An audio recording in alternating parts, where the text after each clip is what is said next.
السلام عليكم ورحمة الله وبركاته. أهلا وسهلا بيكم حبايب قلبي في قناتي وقناتكم روتينات بيوت منورة. ازيكم عاملين ايه؟ يا رب الجميع يكون بخير. هنرجع تاني لسلسلتنا أحاديث نبوية مرفقة بالشرح. هنرجع نحيي السنن المهجورة.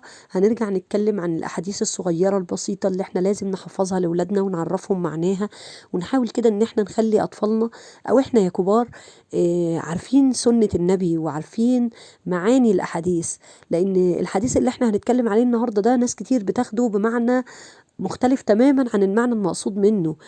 الحديث بتاعنا بيقول: قال رسول الله صلى الله عليه وسلم: إن الدين يسر. ده ايه الثلاث كلمات دول هم بس اللي انا بعلمهم للأطفال. هو الحديث طبعا كبير، هيبان لكم دلوقتي على الشاشة بقيته، ولكن انا بعلم للأطفال من سن 5 سنين او من سن 3 سنين لحد 8 سنين مثلا، او 10. إن الدين يسر، إن الدين يسر. وبعرفه يعني ايه إن الدين يسر، علشان بيختلط على الناس الأمر في كلمة إن الدين يسر ده. إن الدين يسر مش معناه إن ديننا سهل أعمل كل اللي أنا عايزه على مزاجي، لا. إن الدين يسر معناها إن ديننا سهل وبسيط، ربنا ما بيكلفش حد فوق طاقته. الدين بتاعنا كل الناس تقدر تعمله، الفروض كل الناس تقدر تعملها، ربنا ما بيكلفش حد فوق طاقته او بيكلف حد بحاجة صعبة جدا ان هو يعملها.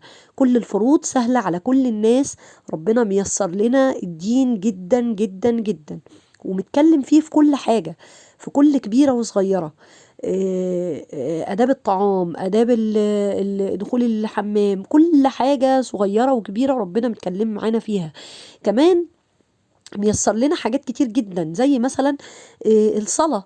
اللي مش قادر يصلي مثلا وتعبان جدا ومش قادر يصلي وهو واقف فبيصلي وهو جالس، اللي مش قادر يصلي وهو جالس فبيصلي وهو نايم. حتى ان الرسول عليه الصلاة والسلام قال ان اللي مش قادر وهو نايم يصلي ولو بعينيه، يعني هو ده اليسر في الدين.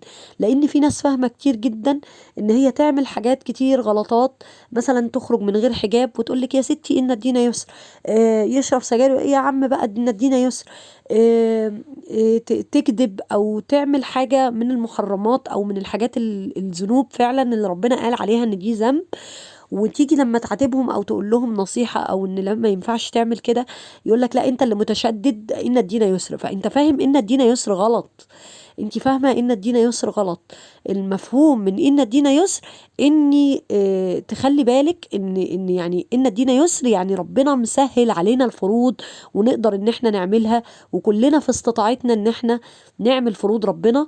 الدين سهل وبسيط، محدش يستصعب امر ويقول لا ده تقيل او ده كبير عليا او انا مش هقدر اعمله.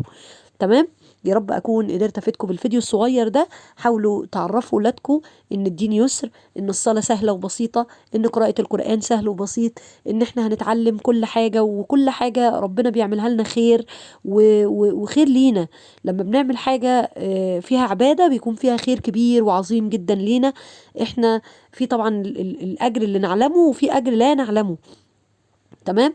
فربنا يهدينا وإياكم يا رب العالمين. اللهم اهدنا واهد بنا واجعلنا سببا لمن اهتدى.